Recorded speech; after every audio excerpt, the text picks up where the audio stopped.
Chicos, ¿cómo están? Bienvenidos. Nuevamente nos encontramos el día de hoy para desarrollar el curso de Historia. El tema que se ha preparado para el día de hoy es Sociedad y Economía Incaica. Vamos a empezar hablando de la sociedad incaica. Para eso, yo les he trazado este esquema que es la pirámide social. Y aquí vamos a mencionar y vamos a ver cuáles son o cómo era la sociedad en el incanato. La sociedad fue jerarquizada, fue clasista, es decir, que estaba dividido en clases sociales. Y las tres clases principales, cómo se dividía el imperio, era primero la realeza, en la cúspide de la pirámide, la realeza, seguido después de la nobleza, que era la clase privilegiada, y finalmente el pueblo, que era el motor del imperio. Muy bien. ¿Quiénes conformaban la realeza? Empecemos. Nosotros sabemos que la máxima autoridad en la cúspide de la pirámide, el Inca, considerado el hijo del sol. Nadie debía mirar o podía mirar al Inca de frente porque era una autoridad divina. El Inca vivía en un palacio lujoso, rodeado de toda especie de servidumbre. El Inca tenía una esposa principal llamada Coya y también tenía esposas secundarias que eran las concubinas. ¿Quién más estaba en la realeza? Tenemos a la Coya. Por acá la vamos a colocar al lado. La Coya, hija de la luna, tenía gran respeto y admiración en el imperio. Era la esposa principal del Inca. Podía ser su hermana, podía ser la hermana de sangre del Inca. Todo esto para mantener la pureza de la sangre. Luego en la realeza también encontramos o se encontraba los hijos, los príncipes. Todos los hijos que el Inca tenía, ya sea con la Coya o ya sea con las concubinas, no había ningún tipo de distinción entre ellos. Todos eran hijos del Inca. Pero el Inca destinaba solo uno para su sucesor. De todos los hijos escogía al más inteligente, al más capaz, al que él veía con las cualidades dignas para que sea su sucesor. Este hijo era considerado el Auqui. Llevaba la borla María, que era que significaba que iba a ser a la muerte del Inca su sucesor. Entonces, todos ellos conformaban la realeza. Segunda clase social, la nobleza. La nobleza también se dividía en tres clases más. Tenemos a la nobleza de sangre, o también llamada la nobleza cusqueña. Tenemos a la nobleza de privilegio y a la nobleza provincial. La nobleza de sangre era la familia del Inca, los parientes más cercanos del Inca. ¿Sí? Ellos también vivían, todos, inclusive los de la nobleza, vivían de manera cómoda, tranquila. Los parientes más cercanos, nobleza de sangre o nobleza cusqueña. Los incas los llamaron a ellos, los españoles, los llamaron orejones. ¿Por qué? Porque cuando los vieron, ellos tenían colgados en sus orejas unos aretes grandes, llamativos, totalmente de oro. Entonces, a la vista daba esa impresión de que eran orejones, ¿no? La nobleza de privilegio. Eran todas aquellas personas que habían desempeñado muy bien algún cargo, alguna función, y el Inca, bueno, les subía el cargo, por así decirlo, y los consideraba una nobleza de privilegio. Es decir, se habían ganado el puesto de pasar a ser nobles. Y por último, la nobleza provinciana, que estaba conformado por todos aquellos reyes, curacas de los pueblos vencidos. Recuerdan ustedes que los incas tenían dos modos de conquista, las pacíficas y las violentas. Cuando los reyes o curacas de los pueblos aceptaban subordinarse al Inca, entonces todos esos reyes pasaban a formar la nobleza provincial. Y finalmente tenemos al pueblo. En el pueblo, ya lo hemos dicho, era el motor, la base principal de la economía de los incas. Y acá tenemos a los Hatunrunas, Mitimaes y Yanaconas. Los Hatunrunas eran la población mayoritaria por acá lo voy a colocar, de todo el imperio, ¿sí? La población mayoritaria. Ellos trabajaban en lo que es la mita, en el ejército, todos, jóvenes, todos los varones, todos estaban obligados a trabajar, sin distinción, todos. Ya sea en las labores agrícolas, en la mita, en el ejército. De los 18 a los 25 años todos los hombres tenían que servir obligatoriamente en el ejército del Inca. A partir de los 25 años ya el Hatunruna podía casarse, podía contraer matrimonio y le entregaban un topo, es decir, un pedazo de tierra para que viva. Al hombre un topo y a la mujer medio topo. Con eso podían empezar su trabajo en su familia.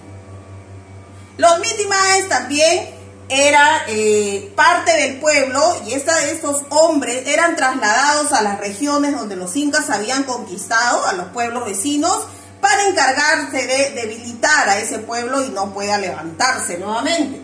Y finalmente los Yanaconas, que era una especie de servidumbre del Inca, apoyaban en las tareas domésticas, en las faenas agrícolas. No eran esclavos, ojo, porque no se les trataba inhumanamente, no eran vendidos, no eran tratados mal, eran una especie de servidumbre. Muy bien, pasamos ahora, por acá, la base de la organización social del Inca era el ayu. ¿Qué es el ayu? Todas las familias que están unidas por vínculos de sangre, por vínculos de parentesco, que tienen todos un antepasado común. Chicos, todos los miembros del ayu, todos los miembros de la familia, siempre se ayudaban entre sí. Ellos, su principio era la ayuda mutua y el trabajo colectivo. Dentro de cada ayu también había normas que todos estaban obligados a cumplir. Y los que se encargaban de vigilar esas normas eran los curatas. Y así como había normas dentro de los ayus, también había normas en todo el imperio. Que eso ya vendría a ser las normas estatales, que todo lo del imperio tenían que obedecer. ¿Por qué? Eso conformaba el derecho penal. Porque aquella persona que no cumplía, pues, era considerado un delito y tenía que recibir su castigo. Y los castigos iban desde palizas, desde amputamiento de los miembros, hasta inclusive la muerte. Los mataban por decapitados, quemados, apedreados, depende de la magnitud del delito. El Inca trató de erradicar jóvenes de su imperio. El Inca no quería que en su imperio existan asesinos, violadores, no quería que existan aquellas personas que practicaban la poligamia. Chicos, la poligamia solo era un derecho exclusivo de la nobleza. Aquí, ellos podían tener varias esposas. El pueblo, no. El pueblo solamente una esposa. ¿No? Entonces, todo eso, el Inca protegía la unidad familiar. El Inca no podía ver a las personas ociosas, ¿no? A las personas que no trabajaban en la mita, a los borrachos. Todas esas personas estaban mal vistas.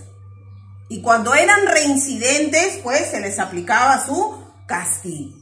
Aparte, jóvenes, dentro del imperio existieron las máximas morales. Son 3 especies de refranes que los incas usaban para lograr la estabilidad en el imperio. Amaqueya, Amayuya y Amasúa. Amaqueya, no seas ocioso. Amayuya, no seas mentiroso. Y Amasúa, no seas ladrón. Cosas que deberían regresar al Perú de aquí, al Perú del siglo XXI. ¿verdad? Y ponerlas en práctica. Muy bien, pasemos ahora a hablar sobre la economía incaica. La principal forma que tenían los incas de poder subsistir era mediante el trabajo. Todos en el imperio estaban obligados a trabajar, hombres, mujeres y niños, todos de manera obligatoria y de manera alternada. ¿Qué quiere decir de manera obligatoria? En lo que es la mita, desde los 18 a los 25 años los varones. Después las mujeres hacían labores de acuerdo al sexo, incluso las personas con alguna discapacidad física también trabajaban. Todos los niños de acuerdo a su edad, de acuerdo al tamaño que tenían, pero todos en el imperio colaboraban. Habían tres formas de trabajo, chicos.